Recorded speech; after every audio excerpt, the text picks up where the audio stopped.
Aloha, my name is Kathleen Stacey, and I'm a librarian at the University of Hawaii at Hilo, in Hilo, which is on the Big Island of Hawaii.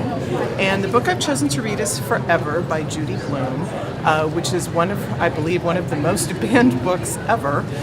It's a young adult novel, and it describes, it's a lot about sex. It's about a young woman's first sexual experiences and what it felt like to fall in love.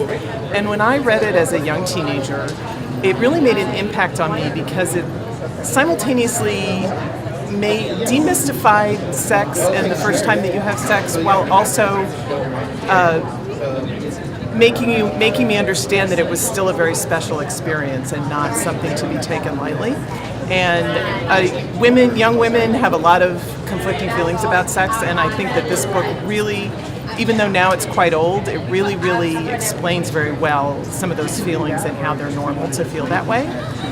One of the reasons that it gets banned is that the young woman in the book actually does proactively go out and get birth control before her first sexual experience. And so that's the chapter I want to read from, is when she first goes to the clinic. I got to the clinic at 2:45. I went inside and gave my name to the receptionist. There were 7 other people in my group session, including 2 young couples. First, we had a general discussion with a physician and a social worker. They explained all the methods of birth control. You could ask questions if you wanted. I didn't. Next came a private session called a personal counseling, just me and a social worker. She was young and very pretty with long hair, tied back, and tinted glasses. Her name was Linda Colker. I wondered if she was sexually experienced and decided she must be, or else she wouldn't have the job.